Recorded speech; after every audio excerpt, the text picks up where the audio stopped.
Why Moka? Before building Moka, we tried a lot of AI coding assistants and editors. The one thing they all had in common was that they tried to get you a solution that was syntactically correct, matching your prompt. So they basically generated a result and made sure it compiled. This approach might fly with most traditional programming languages, but in the cloud, that's only half the battle. Cloud infrastructure can be brittle and volatile at times. Unexpected failures are very common. So you still need to make sure that the solution you generate can deploy reliably where the customer wants to deploy it. When we built Moka, we felt it would be disingenuous if we just provided customers with a solution and let them go try it out and hope that it works. So that's what we do today. We guide DevOps engineers and Azure cloud architects as they build their infrastructure blueprints that work the way they want them to work, not the way we think they should work. And that's critical. So our mantra is work smarter, get reliable results.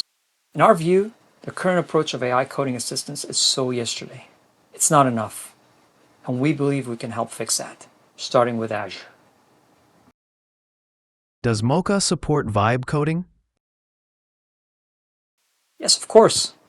Whatever name you give it, the process of incrementally and iteratively building your solution is not new. And it's similar in many ways to how many of us build things today, even without AI. But to us, the truly useful vibes happen when a customer has to do less. Vibe coding should not be an excuse to provide lower quality results.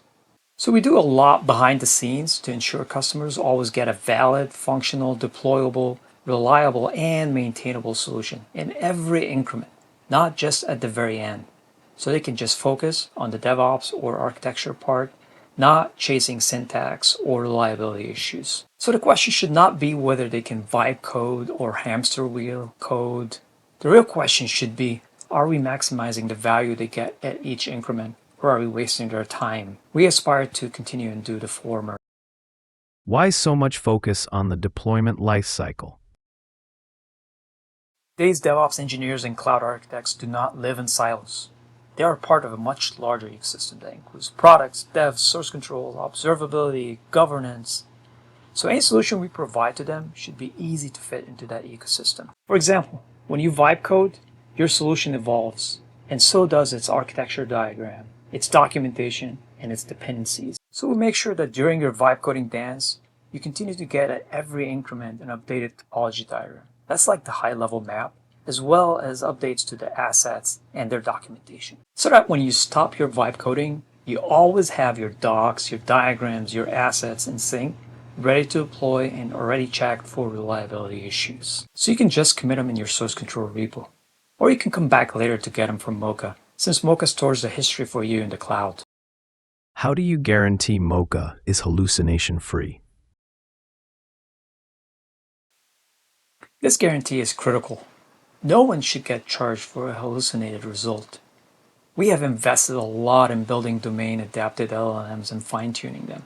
But we also had to build guardrails. These are the software tools, workflows that are our real superpower that makes the Gen AI shine. Is AI like Moka going to replace humans? And are DevOps engineers at risk?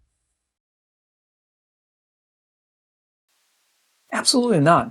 Of course, there's so much hype. The way we see it, and that's our vision for AI-assisted programming, is that more engineers who previously would have been intimidated by programming work, especially infrastructure as code or IAC, because it can be boring and mundane, will now be able to join the action with much of the mundane work out of the way. And that's a win-win for everyone. In the early days of programming, many shied away because assembly language was too mundane. Then came high-level languages. Then came memory-managed languages. So we saw shifts and migrations, for example, from C, C++ to Java, so you don't have to deal with memory management.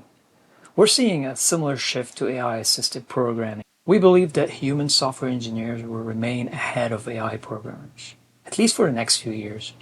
But to do that effectively, software engineers must continue to evolve and basically skate to where the puck is going to be, to quote Wayne Gretzky, instead of resisting change. And executives must not let the hype distract them.